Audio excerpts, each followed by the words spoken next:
작은 서점.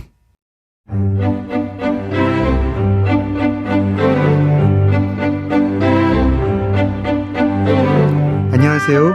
작은 서점에서 장강명의 인생책 코너를 맡고 있는 소설가 장강명입니다. 무더운 여름을 맞아서 4주간 남량 특집을 마련하고 있는데요. 한국의 공포소설가들이라는 주제로 4분의 소설가를 차례대로 모시고 있습니다. 오늘은 그 3번째 시간으로 판타지 무협을 쓰는 웹소설 작가이자 교수님이시죠. 호러 전문 김선민 작가님을 만나보겠습니다.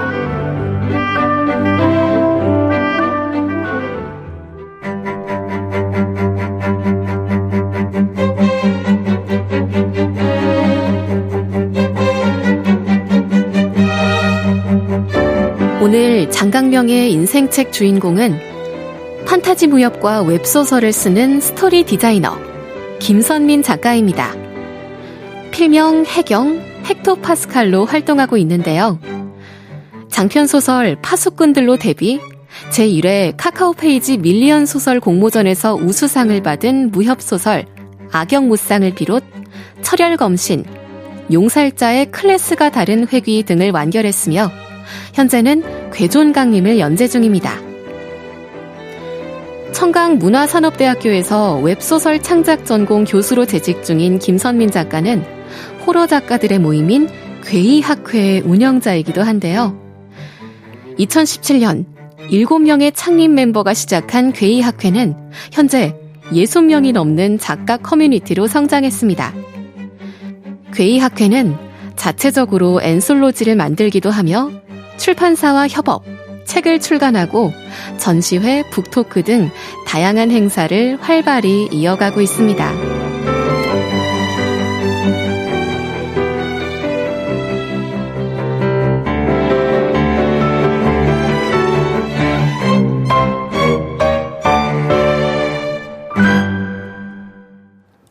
여름을 맞아 한국의 공포소설가들이라는 시리즈를 준비했습니다.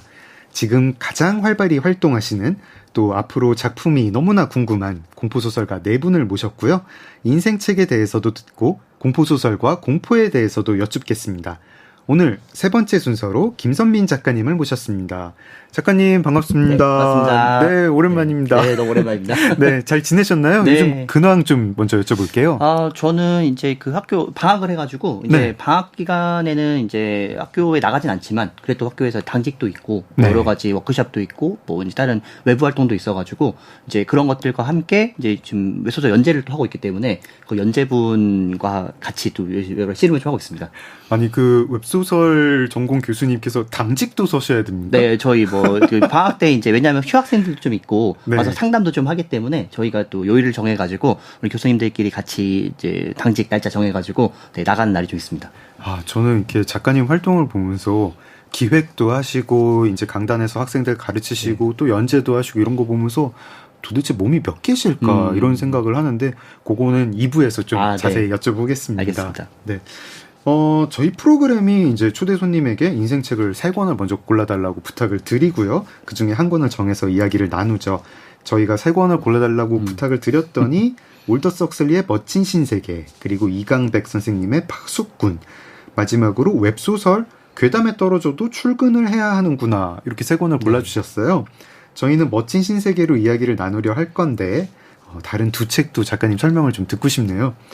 파수꾼, 네. 작가님 데뷔작도 파수꾼들이죠. 네, 맞습니다. 네.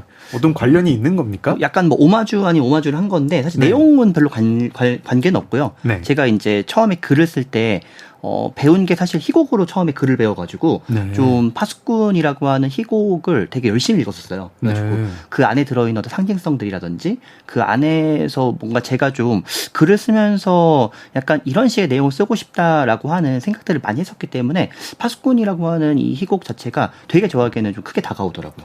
희곡 그 줄거리도 잠깐 좀 네. 소개해 주실 수 있을까요? 그 파수꾼 같은 경우에는 이제 그 가나다라고 하는 이제 그 파수꾼들이 있는데 그 마을을 지키는 사람들이에요. 그래서 네. 그 사람들이 이제 이리떼를 이제 지켜보면서 네. 이리떼가 오면은 양철북을 두드려 가지고 이제 이리떼가 온다라고 하는 거를 마을 사람들한테 알려주는 역할이에요. 그래가지고 가장 어린 이제 파수꾼 다가 처음으로 이제 그 파수꾼들이 있는 막루로 들어가게 되는데 이 단은 아직 어리고 너무 겁이 많아요. 그래가지고 오랫동안 파수꾼 역할을 해온 그 파수꾼 나가 잘 챙겨줘요. 근데 이 파수꾼 가는 막루 위에서 내려오지 않고 그 파수꾼 가가 이제 이리 때가 뭐 온다 그러면은 이제 나가 양철북으로 막 두드리면서 이제 사람들 알리는 거죠. 근데 다는 너무 겁이 많으니까 양철북을 두드리지도 못하고 계속 이리 때가 오면 숨기만 하는 거예요. 그래서 나가 이제 챙겨주면서 너는 용감한 파수꾼 될 수 있어라고 하면서 이제 잠든단 말이에요. 근데 다가 이제 잠들어가지고 이제 이리 때가 오는 것 같은데 어떡하지 해서 막루를 올라가 보니까 막상 막루에 이리때는 없고 하얀 구름만 있었던 거죠. 그래서 이리때라고 하는 것이 사실은 거짓말이었구나라는 걸 깨닫고 이거를 이제 저기 마을 사람한테 알려야겠다라고 했는데 촌장이 와가지고 이리때가 없다는 걸 알게 되면은 이 마을이 무너질 수 있으니 그렇게 되면은 사람들이 화가 나서 나를 해코지하면 어떡하려고 그러니 하는 걸 듣고서 어떡하지 하다가 이제 파수꾼 다도 그 촌장의 말에 동조해서 사실 이리때가 있고 흰 구름 없었다라고 말하고 이제 그 촌장은 파수꾼 다에게 너는 이제 마을 내려오지 말고 평생 여기 있어라라고 하고 이제 이야기가 끝나는 그런 내용입니다. 그 사회는 공포와 거짓에 기반한 사회군요. 그래서 이리때라고 하는 어떻게 보면 보이지 않는 적에 의해서 질서가 어떻게 보면 정립이 되는 그런 이제 마을의 사회를 좀 메타포적으로 비유한 거죠. 알겠습니다.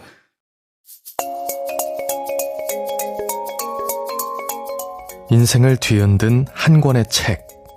장강명의 인생책. 작은 서점 장강명의 인생책. 김선민 작가님과 함께하고 있습니다.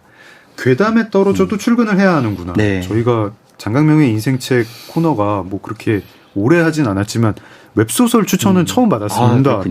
어떤 웹소설인가요? 이거를 사실 추천드릴 때도 좀 약간 좀 죄송했어요. 왜냐면 웹소설 자체가 워낙 또 양이 길다 보니까 그나마 이건 양이 좀 아직 다 안 끝나가지고 양이 좀 적은 편인데 1부만 끝난 거죠? 1부 끝나고 지금 2부가 시작되고 있습니다. 그래가지고 요게 한 200화 좀 넘게 진행되고 있는데 이 작품은 진짜로 제가 사실 다른 작가들을 막 엄청 부러워한 편이 아닌데 제가 이 작가의 작품을 쓰신 백덕수 작가님은 가장 부러운 작가님이세요. 왜냐하면 이 작품이 사실 그 카카오 페이지에서 가장 빠르게 조회수 1억 뷰가 된 작품이거든요. 아, 그런가요? 그만큼 인기가 어마어마하게 많고 사실 보면서 이제 일반적인 웹소설의 어떤 공식이나 소재랑 전혀 다른 이야기를 다루고 있는 작품이에요. 그래가지고 이제 저희도 계속 괴담이나 호러를 다루는 사람들이다 보니까 과연 호러나 괴담이 웹소설로 가능할까라는 이야기를 많이 하거든요. 근데 사실상 좀 뒤에도 말씀드리겠지만은 퇴마물을 제외하고는 거의 불가능하다는 게 저희 생각이었는데 그걸 가지고 이렇게 어마어마한 작품을 만들어서 저희는 되게 깜짝 놀랐죠. 그래서 이 작품에 대해서 잠깐 설명드리면은 이제 김소름이라고 하는 이 주인공이 사실 이제 우리가 이제 흔히 하는 SCP 그 재단에 나오는 이야기들 있잖아요. SCP 세계관으로 이제 엮이고 있는 이야기들 있죠. 초자연 현상이라고 하는 일종의 괴담 현상이 일어나는 그런 세계관을 다루는 일종의 이 소설 속에 있는 세계관이 있는데 그 세계관 속의 이야기를 되게 좋아하는 거예요. 그래가지고 그 세계관 속의 이야기를 담은 굿즈를 이제 사기 위해서 이제 이벤트를 하러 갔다가 그 이벤트를 하는 와중에 괴담 세계에서 떨어져 버린 거예요. 그래가지고 이 세계관 속에는 이제 백일몽 주식회사와 초자연 진앙관리국, 무명천랑교라고 하는 이 세 개의 어떤 그룹이 있는데 이 그룹 중에서 가장 좀 잔혹하다고 볼 수 있는 백일몽 주식회사로 이제 어떻게 보면 들어가 버려서 거기서 이제 출근을 하게 되는 그런 내용을 담고 있습니다. 요즘 그 현대 판타지물 중에 뭐 자기가 읽고 있던 웹소설 속으로 들어간다 뭐 그런 설정이랑 좀 비슷한 건데 그렇긴 한데 이렇게 괴담으로 들어가는 건 처음이었던 거죠. 아, 그렇군요. 그리고 괴담에 들어가서도 출근은 해야 되는구나. 그래가지고 보면서 이 사람이 이제 어떻게 보면 되게 무서운 걸 엄청 힘들어하는 사람인 거예요. 그래가지고 이제 괴담을 텍스트만 보고 아예 무서운 거 잘 못 보는 사람인데 거기 가가지고 이제 자기가 알고 있는 그런 괴담의 이야기들을 바탕으로 어떻게 보면은 이제 이 회사가 하는 일이 괴담 속에 들어가가지고 포인트를 따오는 일을 하거든요. 그걸 너무너무 잘해가지고 승진을 엄청 빨리 하는 내용을 담고 있습니다. 아, 흥미롭습니다. 한번 도전해봐야겠습니다. 너무너무 재밌습니다. 이거는 꼭 추천입니다. 작은 서점 장강명의 인생책.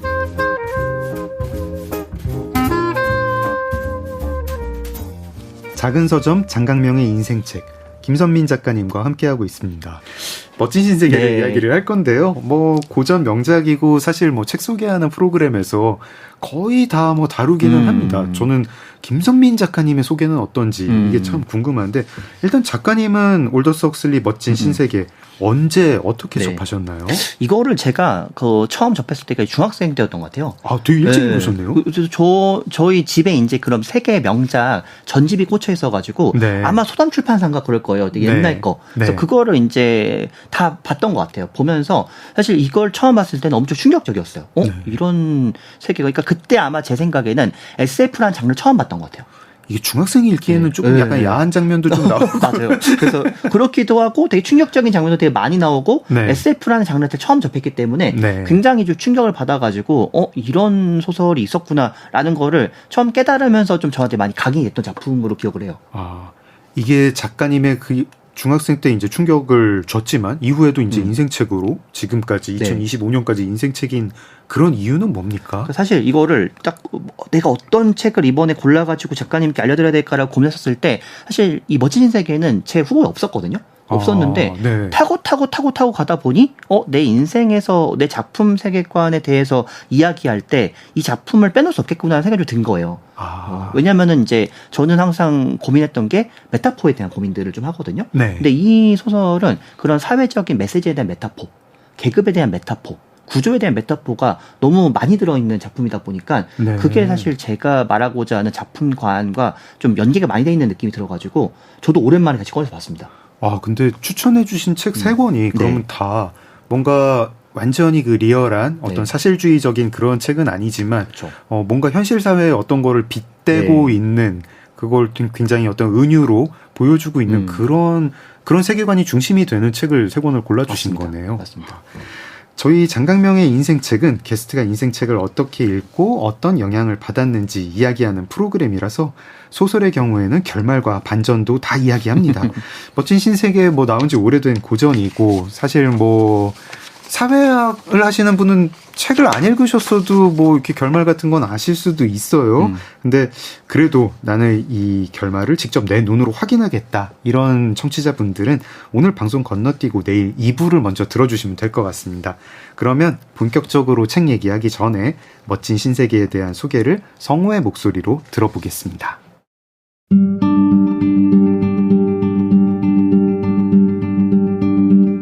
멋진 신세계는 1932년 출간된 디스토피아 소설로 과학기술이 인간의 삶을 완전히 통제하는 미래 사회를 풍자하고 경고하는 작품입니다.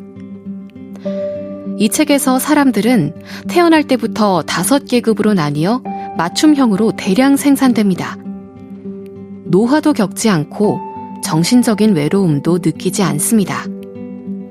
고통스러운 일을 겪으면 소마라는 약을 통해 즉각적인 쾌락을 경험하는 방식으로 해결합니다. 멋진 신세계의 저자 올더스 헉슬리는 영국의 소설가이자 철학자, 사회비평가로 예리한 지성과 우아한 문체, 그리고 냉소적인 유머 감각으로 사랑받았습니다. 그는 자신의 대표작인 멋진 신세계를 통해 미래의 디스토피아 사회를 비판적으로 묘사, 과학기술을 맹신하며 달려가는 세상에 질문을 던졌는데요. 1932년에 쓰여진 이 작품은 오늘날까지도 미래를 가장 깊이 있고 날카롭게 그려낸 작품 중 하나로 평가받고 있습니다.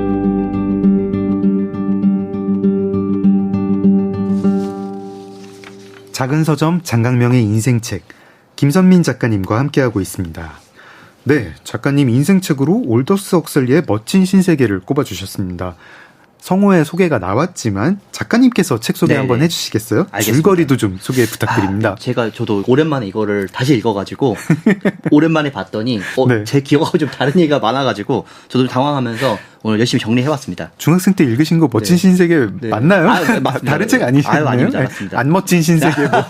그래서 요거를 이제 제가 한번 좀 정리를 좀 해가지고 한번 빠르게 한번 브리핑을 해보겠습니다. 네. 그래서 일단 요 세계관 자체가 좀 독특해요. 세계관이 이제 전쟁 이후에 세계 정부가 만들어지면서 새로운 계급 체계가 만들어진 사회를 다루고 있는데 여기서는 이제 그 런던의 이제 새로운 버전으로 이제 세계관 잡혀 있거든요. 그래서 여기는 지금 계급이 알파, 베타, 감마, 델타, 엡실론 이렇게 나눠져 있는데 일단은 알파가 지배자층, 그다음에 베타가 중산층, 감마가 하층민, 델타랑 엡실론은 단순 노동자들로 이제 그 밑에서 어떻게 보면은 약간 사람 취급 못 받으면서 좀 노동을 하는 방식인데 여기서 좀 되게 좀 놀라운 게 뭐냐면은 다들 인공자궁으로 태어나는데 인공자궁으로 이제 한 배아에 하나가 태어나는 게 아니라 밑에 있는 하층민 이하의 계급들은 이제 쌍둥이로 만들어져가지고 96쌍의 쌍둥이가 만들어지면서 어떻게 보면 단순 노동만 시키게 좀 개조를 하는 거죠. 사실상 그냥 공장인 거죠. 그냥 하층 노동민 생산 공장 뭐 이런 거를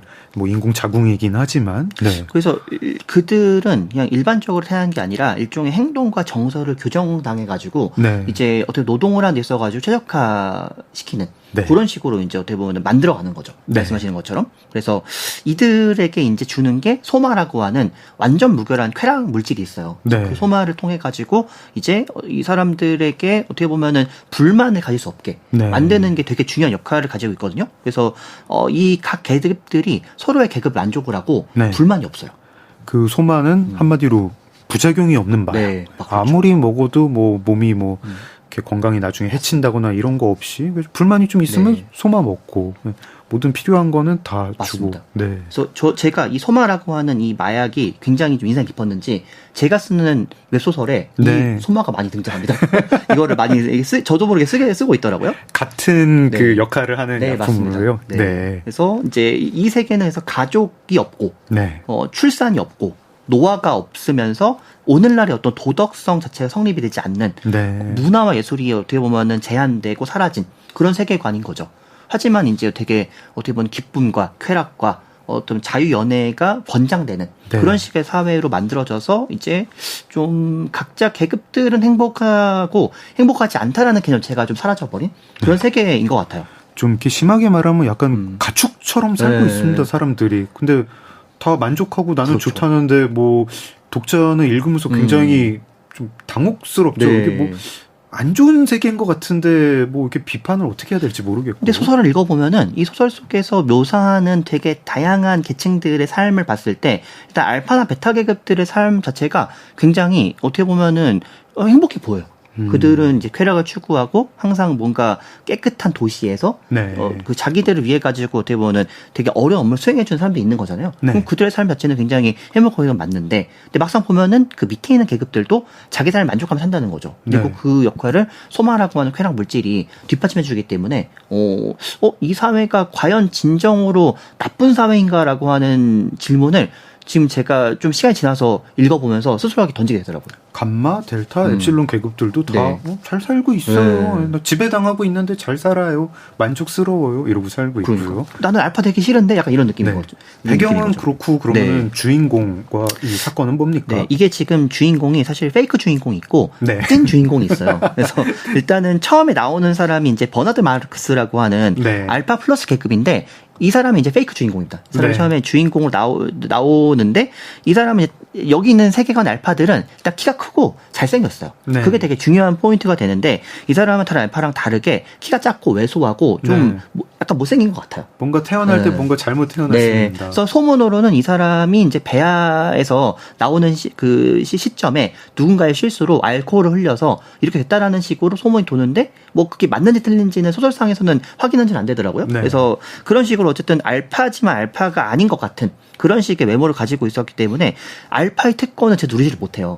뭔가 본인도 좀 이상한 콤플렉스와 자의식이 맞습니다. 있고요. 그러다 보니까는 체제에 불만족하고 약간 반체제적인 어떤 사상과 행동들을 좀 하는 거죠. 이런 버나드가 사실 이제 좀 잘 못 어울리는데 여기서 나오는 베타 계급 중 하나인 이제 레니나라고 하는 여성이 있는데 이 여성은 이 세계관에서 가장 최고민. 네. 엄청나게 아름다운 여인으로 나오는데 이 여인은 버나드를 굉장히 귀엽게 여겨요. 네. 그래서 버나드에 관심이 좀 있어요. 네. 그래서 두 사람이 같이 뉴멕시코에 있는 야만인 보호구역으로 여행을 가기로 하고 같이 떠납니다. 네. 그래서 여기서 세계관에서 야만인 보호구역 갈 수 있는 사람이 몇 명 안 돼요. 네. 근데 이 버나드라고 하는 알파 계급이 이제 심리학자이기 때문에 연구를 위해서 갈 수 있어서 레니나를 데리고 이걸로 가는 거죠. 이렇게 주인공인 줄 알았지만 사실은 주인공이 아닌 네. 우리의 버나드 마르크스는 그렇죠. 어떻게 좀 이렇게 잘 해보려는 좀 썸 타는 관계인 레니나와 함께 멋진 신세계 이 세계에서 벗어난 야만인 구역으로 갑니다. 맞습니다. 그래서 야만인 보호구역에는 이제 문명화되지 않은 이제 야만인들이 격리로 살고 있고 그 안에서 이제 레니나와 이제 저기 버나드가 관광을 하다가 이제 야만인 중 한 명인 존을 만나요. 근데 이 존은 일반적인 야만인이 아니라 그 어머니가 린다라는 사람인데 이 린다는 과거에 뉴 런던 출신인 거예요. 근데 그 런던 출신이었다가 여기에 사고로 떨어져가지고 이제 야만인들과 함께 섞여서 살면서 이제 약간 추해지고 추레해지고 좀 살찌고 이런 식으로 변화한 거죠. 원래 멋진 신세계의 구성원들은 노화가 없는데 이 린다는 뭐 약을 제대로 공급을 못 받았는지 거기서 늙어버렸습니다. 그래서 이렇게 과거 뉴런던 출신임을 알게 되면서 이제 야만인 존과 린다가 버나드랑 레니나와 함께 다시 멋진 신세계 뉴 런던으로 돌아오게 됩니다. 그래서 우리의 진짜 주인공은 그럼 존인 건가요? 찐 주인공은 존이에요. 존. 야만인 존, 세비지 존이 찐 주인공입니다. 이름도 왠지 좀 주인공 이름 같이 생겼습니다. 맞습니다. 존. 네. 그래서 존이 이제 같이 들어와서 이제 존이 주인공이니까 아무래도 존이 좀 더 좀 조명을 많이 받겠죠. 그래서 사람들이 그 존이라고 하는 야만인에게 관심 갖고 더불어서 그 존의 어머니인 린다의 추한 모습을 보고서 더 놀래요. 그러면서 이제 그 린다라고 하는 그 여자는 자기가 발해왔던 이제 뉴런에 돌아와서 소마에 중독이 됩니다. 그래서 원래는 소마가 이제 완전 무결한 그 쾌락 물질이기 때문에 뭐 중독이 되거나 그걸로 뭐 죽거나 그러진 않는데 이게 너무 복용을 많이 한 거예요. 과할 정도로. 그냥 내내 소마에 취해 있는 상태로. 그렇죠. 그러다 보니까는 이 린다가 결국엔 소마 중독에 걸려서 죽게 되고 이 어떻게 보면 야만인 존은 그런 어머니의 죽음에 있어가지고 슬프잖아요. 근데 이 사람들은 그 슬픔을 이해를 못해요. 멋진 신세계는 뭐 그런 사람들의 죽음 같은 걸 슬퍼하는 곳이 아니니까. 그렇기도 하고 이 사람들은 가정이 없어요. 이 세계관 내에서 가장 치욕적인 혹은 모욕적인 혹은 약간 좀 선정적인 말이 어머니, 출산 약간 이런 단어들이거든요. 그러다 보니까는 어머니와 아들의 관계, 가족의 관계 이런 거를 전혀 이해하지 못하니까 이런 뉴 런던 새로운 신세계가 가지고 있는 문명에 적응을 못합니다. 자, 근데 그 과정에서 또 이 주인공이기 때문에 아름다운 레니나와 사랑에 빠져요. 주인공 보정으로. 그래서 존은 어쨌든 이제 그 이 존이 특징이 뭐냐면은 글을 셰익스피어로 배웠어요. 그러니까 이 세계관은 이제 그런 셰익스피어를 비롯해가지고 여러 가지 문화적인 예술적인 성경을 비롯해가지고 다 없어진 세계관인데 이 존은 이제 남아있던 셰익스피어 전집을 가지고 글을 배웠기 때문에 굉장히 문학적이고 예술을 알고 인간의 감정을 이해하는 사람인 거예요. 그리고 이제 기본적인 오늘날 우리의 어떤 도덕성을 가지고 있기 때문에 기본적으로 일부일처제, 그러니까 그 남녀의 사랑의 관계 속에서 좀 서로가 헌신하는 그런 관계를 좀 바라는데 레니나는 어쨌든 뉴 런던 사람이기 때문에 자유연애를 이제 익숙하게 본 사람이거든요. 그러다 보니까는 서로가 안 맞는 거예요. 너 날 사랑하는데 왜 다른 남자랑 잠자리를 가지니? 이런 식으로 이제 어떻게 보면은 존은 이해하지 못하는 거죠. 레니나의 어떤 행동들을. 존은 멋진 신세계에 적응합니까? 적응을 못합니다. 그래서 존은 적응을 못해가지고 계속 겉돌다가 결국에는 이제 어떤 일을 벌이게 되냐면은 이 세계관에서 제일 중요한 게 소마라는 이 약이잖아요. 소마를 버려요. 근데 그거는 굉장히 이 세계관의 체제를 무너뜨리는 반체주의적인 어떤 행동이기 때문에 이제 세계 총통한테 불려갑니다. 그래서 세계 총통인 이제 무스타파 몬드라고 하는 이 세계관 속의 10명의 지도자 중 한 명, 이 사람과 논쟁을 벌여요.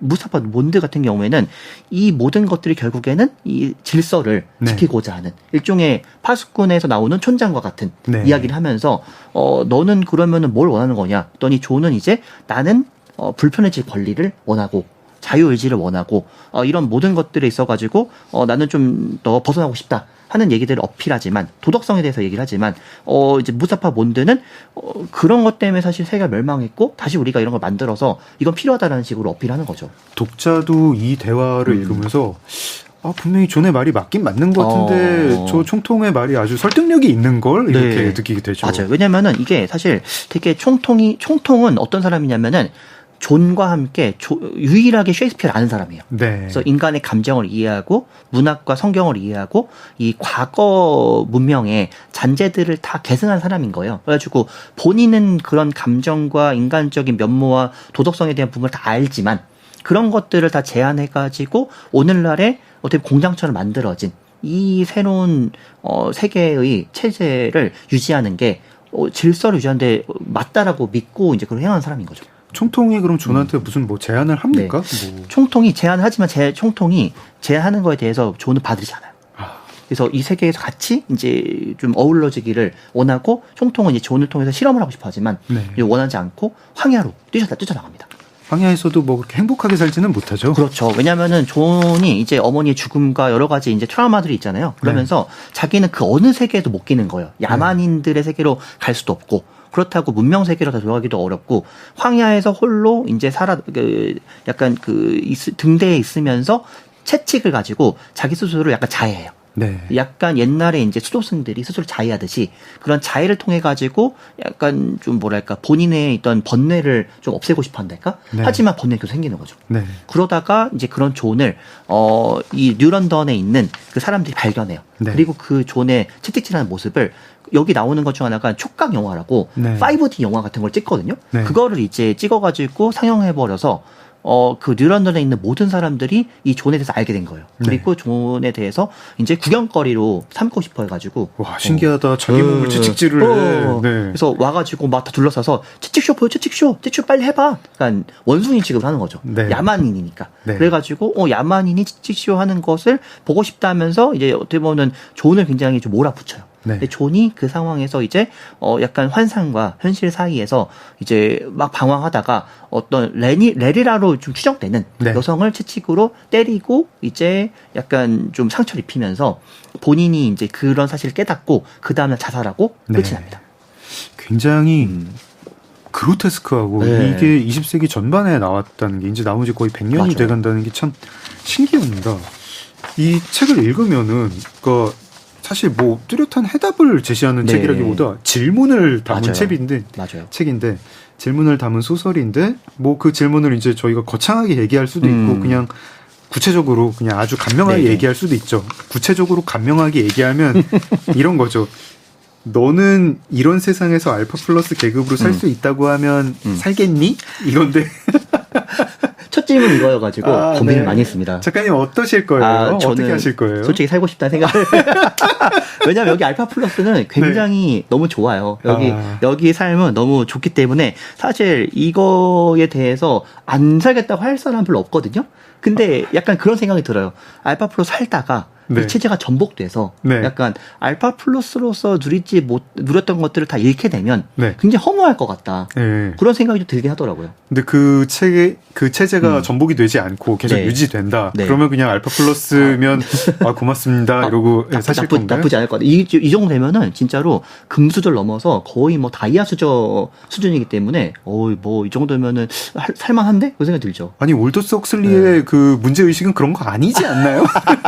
이렇게 살면 안 된다 이런 게 이 작가의 주제 의식 아닌가요? 그러니까 중학교 때는 그게 느꼈던 것 같은데 네. 나이가 들고 다시 보니까 나쁘지 않은 걸? 그런 생각이 들더라고요. 저도 이렇게 처음 읽을 때는 저는 20대에 읽었던 것 같은데 처음 읽을 때는 역시 인생에는 고난이 필요하고 고귀한 그렇죠. 고통이 필요하고 그런 어떤 가치를 찾는 삶이 필요하다. 그런 게 고귀한 삶이다 이렇게 생각을 했는데 사는 게 힘들더라고요. 그럼요. 사는 게 힘들어가지고 그냥 여기 멋진 신세계에서 알파 플러스 계급으로 산다 그러면 선택의 문제가 아닌 것 같은. 맞아요. 그냥 엡실론 계급이라면 좀 고민해 볼 것 같은데 엡실론 계급이었으면 왠지 거기서 노동운동하고 있었을 것 같은데 나 알파 플러스라고 자꾸 고민이 되는 걸 약간 이런 식이었어요. 어디까지 타협할 수 있으세요? 한 감마? 약간 저는 베타까지? 베타까지는 나쁘지 않더라고요. 지금 현생이 상당히 만족을 하시나 보죠.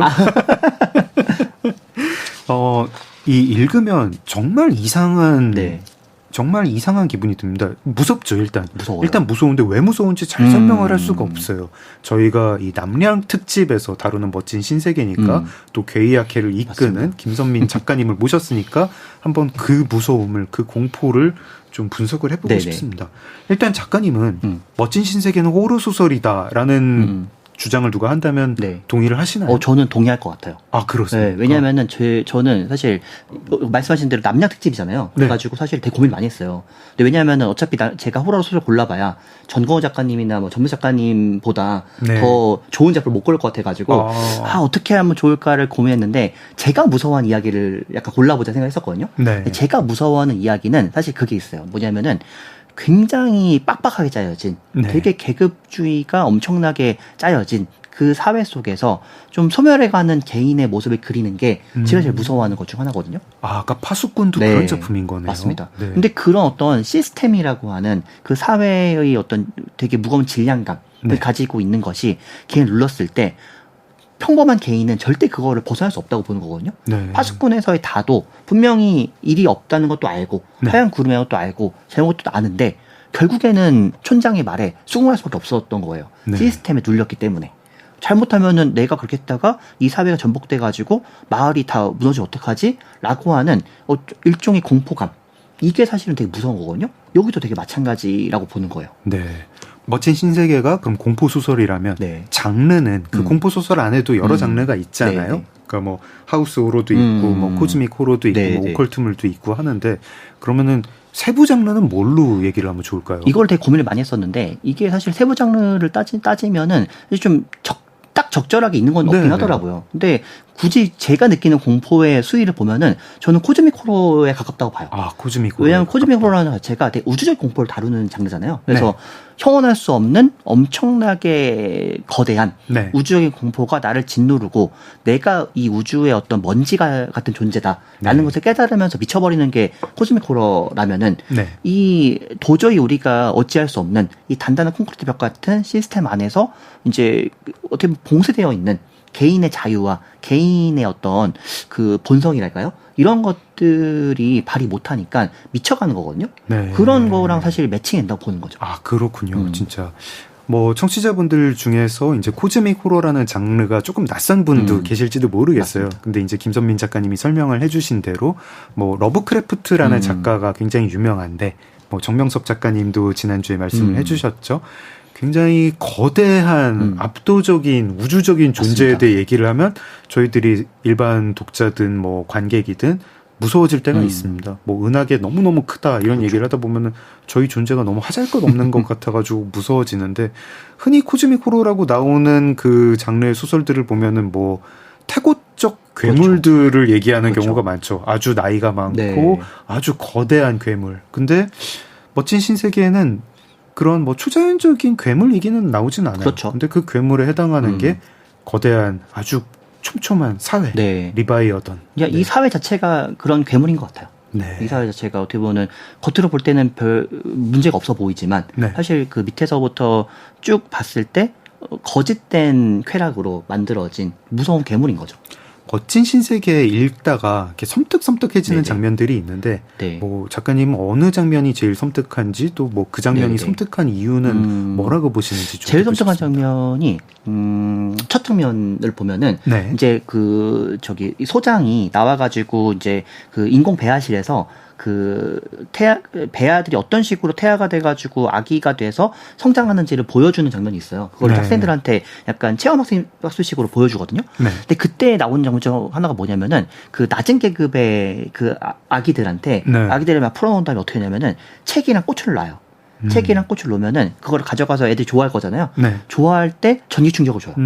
그래가지고 놀래게 해서 되게 아프게 만들어요. 네. 그래서 이 아이들이 무의식적으로 네. 어떤 그 책과 꽃을 좋아하지 않게 겁을 먹게 만들어 버리는 거예요. 그거를 이제 교정을 시켜가지고 아이들이 자랐을 때 책과 꽃을 멀리하고 자기의 계급에 어떻게 보면은 수면학습을 통해 가지고 최면을 통해서 만족 그 자체를 유지할 수 있도록 네. 만드는 장면이 좀 되게 무섭더라고요. 어떤 점이 무서우세요? 그러니까 이런 게 가능할 것 같다 네네. 이런 것 때문에 무서우신 건가요? 아니면 어떤 인간의 그 잠재력 같은 네네. 거를 미리 설계를 어떤 결정을 딱 지어버리는 그런 게 무서우신 건가요? 그러니까 이게 가능할 거라고 생각하지 않는데 네. 이런 시도를 한다는 것 자체가 일단 되게 무섭고 이런 발상 자체가 되게 어떻게 보면 인간만이 할 수 있는 잔인한 발상인 것 같아요. 네. 그래서 이런 발상과 함께 인간이 가지고 있는 자유의지와 어떻게 보면 정신까지도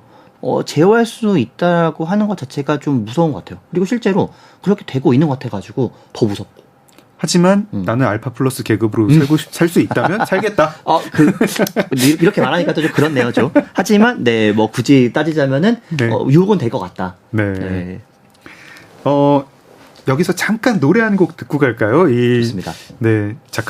사실 작가님을 제가 놀렸지만 저도 알파 플러스 계급으로 살 수 있다면 뭐, 이렇게, 전혀 거부하지 않을 사람으로서, 근데 무서운데 왜 무서운지 잘 설명을 못 하겠다가, 분명히 아까 그런 장면들, 네, 맞습니다. 헉슬리가 묘사하는 장면들 굉장히 섬뜩하고 마음이 참 정리가 안 됩니다. 이런 때 어떤 노래 들으면 좋을까요? 그러니까 제가 지금 이제 준비한 노래가 레드 제플린의 블랙독이라는 이 노래였는데 이 노래를 제가 옛날에 이제 소설 쓸 때 네. 많이 들었어요. 그때 쓴 소설들이 주로 어떤 거였냐면은 약간 체제에 아까 말씀드렸던 것처럼 체제에 순응하지 못하고 네. 소멸해가는 네. 개인에 대한 이야기를 쓸 때 이 노래를 많이 들었던 것 같아서. 아니 우리 검은 개들이 체제를 잘 수능을 못하나요? 흰둥이들한테 밀리나요? 왜냐면 이게 영어 노래이기 때문에 사실 전 가사는 모르고 그냥 노래만 들은 거예요. 그냥 느낌이 왠지 약간 되게 하드락이잖아요. 그래가지고 뭔가 체제에 순응하지 않는 그런 거친 매력이 있는 노래인 것 같아가지고 그때 많이 들었습니다. 레드 제플린의 블랙독 듣겠습니다. 작은 서점 장강명의 인생책 김선민 작가님과 함께하고 있습니다. 아까 저희 이야기할 때 이런 말씀도 하셨어요. 근데 저희들이 살고 있는 세상이 점점 멋진 신세계처럼 닮아가는 것 같아서 그렇게 되는 것 같아서 좀 그것도 무섭다 말씀하셨는데요. 어떤 점이 닮아가고 있나요?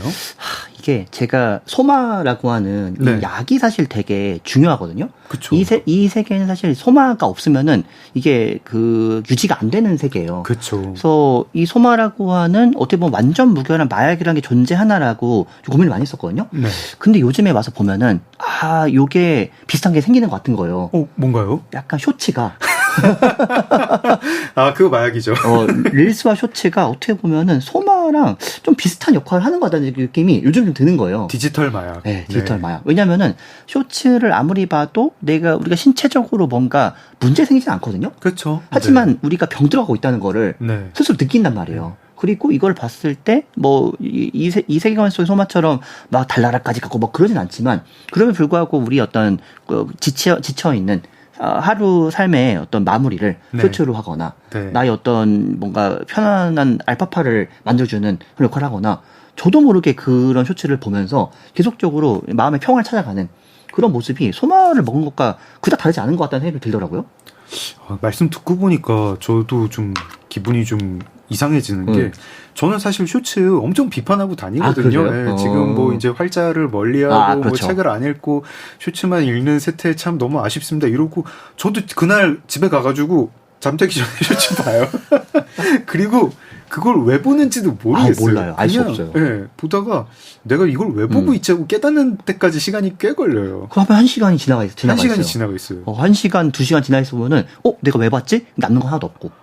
너무 신기한 게 1시간이 지났다는 거는 제가 쇼츠를 60개, 70개를 봤다는 거잖아요. 근데 뭘 봤는지도 모르겠고. 몰라요. 잘 이해가 안 가요. 작가님 쇼츠는 주로 작가님 알고리즘은 주로 어떤 영상 추천해주십니까? 제 거는 주로 약간 코미디 밈 같은 거 그런 게 되게 많이 뜨고 요즘에 진짜 많이 뜨는 게 뭐냐면은 그 중국 쇼츠 드라마 아세요? 모릅니다. 모르세요? 네, 쇼폼 드라마라는 게 있다는 얘기는 들었는데 쇼폼 드라마가 요즘에 엄청나게 많이 나와가지고 그 쇼폼 드라마가 제 페북에 엄청 떠요. 그래서 제가 한번 눌렀더니 그 다음부터는 계속 뜨는데 요즘에는 이제 중국 쇼폼 드라마도 들어오고 중국이랑 같이 합작한 한국 드라마도 들어오고 그 중국 드라마를 리메이크한 미국 드라마 들어오거든요. 아니 쇼폼 드라마가 이제 리메이크까지 될 정도로 이미 그렇게 대세군요. 시장이 커가지고 중국 같은 경우는 그 쇼폼 드라마 시장이 거의 66조? 정도 돼요. 소설을 같이 합쳐가지고. 그 정도로 크기 때문에 쇼폼 드라마 시장이 엄청 큰데 그거를 보고 있으면 진짜 말도 안 되는 내용이거든요.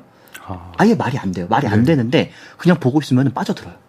그리고 진짜. 계속 결제까지 손이 가요. 아, 그 유료로 보시나요, 작가님? 그러니까 무료로 보다가 네. 이제 유료로 올 때가 되면은 이제 유료로 보면은 한 3만 원 내면 일주일 동안 볼 수 있거든요.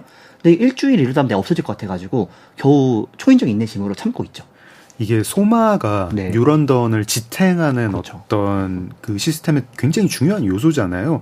쇼츠도 지금 거의 그렇게 되는 거라고 보시나요? 아니면 약간 네. 뭐 그냥 좀 아직까지는 그냥 좀 서브컬처로 뭐 젊은이들 사이의 유행이다 이 정도로 평가를 하시나요? 그러니까 뭐 소마 정도까지는 아니지만 어떤 우리가 가지고 있는 어떤 구조적인 어려움과 힘듦에 네. 대해서 좀 해소해주는 해소 창구의 역할을 하는 건 맞는 것 같아요. 뉴런던에서 소마가 없어지면 뉴런던이 네. 무너질까요? 저는 무너진다고 봐요. 왜냐면은 그 뉴런던이 가지고 있는 계급적인 어떤 뭐랄까 차이들, 네. 차별들 이런 것들이 사실 분명 존재하거든요. 네, 근데 그렇죠. 이제 어떻게 보면 수면학습과 체면학습과 여러 가지 이제 그 가스라이팅 통해 가지고 네. 너희들은 이 계급에 적합해, 이 계급에 행복한 거야라는 식으로 계속 이제 주입을 시키지만 네. 사실은 그 주입이 지속할 수 있는 거는 결국 소마라고 하는 약이 이 사람들의 어떤 진정을 시켜주는 역할이기 때문에 네. 유지되는 거라 보는 건데 네. 없으면 사실은 계급 투쟁이 일어날 가능성이 높죠. 그러면 지금의 쇼츠도 네. 이런 사실은 어떤 계급 투쟁이나 뭐 혁명이라고 하면 조금 이상하지만 뭐 사회에 일어나야 되는 변혁 이런 거를 막는 그런 네. 걸 잊게 만드는 그런 효과도 있다고 보시겠네요. 현대 사회는 좀 더 복잡하긴 한 것 같아요. 왜냐면은 이 쇼츠를 보는 거는 저는 되게 수동적인 태도라고 보거든요. 네. 왜냐면 내가 뭔가를 하고 싶지 않기 때문에 네. 쇼츠를 봄으로써 사실 내 시간을 어떻게 보면 좀 여기다가 투자를 하면서 내 마음을 편하게 하고 싶다라고 하는 상당히 수동적인 약간 유희행이라고 보는 거예요. 네. 근데 적극적인 사람들은 어디로 가냐면 커뮤니티를 가요. 커뮤니티를 가서 커뮤니티 글을 보고 커뮤니티 글을 올려요. 그렇죠. 그리고 네. 자기 어떤 정체성과 자기 불만과 이런 것들을 그 색깔에 맞춰서 표출한다고 보는 거예요. 이제 온라인 세상에서 산다고 하는 네. 것도 이렇게 그냥 다 싸잡아서 얘기할 수 없겠어요. 없어요. 온라인 세상에서 적극적으로 사는 네. 사람도 있고 자기 의견 표출하면서 어떻게- 수동적으로 사는 사람도 있고요. 그래서 오히려 지금 현대 사회에서 이 쇼츠를 보고 거기 만족하는 사람들은 생각보다 온건한 사람들인 거죠. 오히려. 근데 그 온건한 사람들이 그 쇼츠나 내지는 그 자기 어떤 쉼터라고 네. 할 수 있는 것이 없어진다면 과연 그들이 어디로 갈 것인가에 대해서는 고민을 해봐야 되는 거죠. 그런 면에서는 지금 저희가 이 쇼츠를 완전히 부정할 수는 없겠군요. 좀 힘들다고 봐요. 왜냐면 제가 학생들을 가르치면서 봤을 때 학생들, 뭐 우리 학생도 그렇지만은 뭐 고등학생들도 그렇고 이제 뭘 하나 보면은 대부분 다 그쪽을 많이 봐요. 어쩔 수 없이. 그런 것들을 통해 가지고 서로 소통하고 본인이 또 좋아하는 것들을 계속적으로 반복 재생산하고 또 그걸 통해 가지고 또 이제 어떻게 보면 공통점을 찾아가는 일종의 친교 역할도 하기 때문에 그거에 대해 가지고 완전히 이게 잘못됐다고 보기는 어려운 거죠. 지금 뭐 이런 비판은 어떨지 모르겠어요. 그러니까 웹소설에 대해서도 그런 비판을 하시는 분들이 네네. 있잖아요. 사람을 이제 뭐 각성을 시킨다기보다는 어떤 뭐 욕구를 충족하게 해준다. 뭐 남성향 웹소설은 뭐 젊은 남성들이 혹은 뭐 중년 남성들이 현실에서 못하는 일을 네. 대리만족을 시켜주고 여성향 웹소설도 똑같은 그렇죠. 일을 젊은 여성들이 현실에서 못 겪는 어떤 로맨스를 겪게 해주고 그래서 웹소설은 어떤 좀 문학이 해야 되는 어떤 그런 일을 하지 않고 있다. 네. 뭐 엔터테인먼트다. 이런 비판을 작가님도 들어보셨죠? 그럼요. 당연히 네. 들어봤죠. 이거는 좀 어떻게 생각하십니까? 그러니까 이게 사실은 좀 웹소설을 제가 뭐 다 대변할 수는 없겠지만 네. 사실 이게 그 카테고리 다르다고 봐요. 네. 왜냐하면 웹소설은 상업적인 컨텐츠고 네. 상업적인 컨텐츠가 가지고 있는 여러 가지 기능이 있겠지만 네. 상업적 컨텐츠 사실 문학은 다르거든요. 네. 문학이 가지고 있는 기능은 이제 어떻게 보면 문장이라고 하는 이 매개체를 통해서 사람들에게 내가 가지고 있는 작가가 가지고 있는 생각과 여러 가지 뭐 이념이라든지 여러 가지를 좀 미학적으로 전달하는 의미가 있다고 보는 거예요. 그걸 네. 통해 가지고 보는 사람들이 이런 이야기와 이런 식의 어떤 메타포와 상징을 통해 가지고 내가 몰랐던 무엇을 깨닫는다라고 하는 감정의 환기나 여러 가지 기능들이 있는데 네. 웹소설에서 그거를 바라는 사람은 사실 많지 않은 것 같아요. 오히려 독자들이 봤을 때. 그쵸. 독자들은 좀 더 주로 웹소설을 본 사람들이 언제 보냐면은 자기 전과 네. 이동할 때 보거든요. 약간 쇼츠랑 좀 비슷한 거 아니에요? 거의 비슷해요. 네. 그러다 보니까 이 사람들이 내가 자기 전에 사실 그런 이념적인 이야기 네. 혹은 되게 적극적으로 생각이 되는 이야기의 문장들을 보고 싶어하지 않는 거예요. 네. 그러다 보니까 그 사람들의 어떤 니즈를 충족시키자 하는 컨텐츠로 봤을 때는 웹소설이 기능하고 있는 거죠.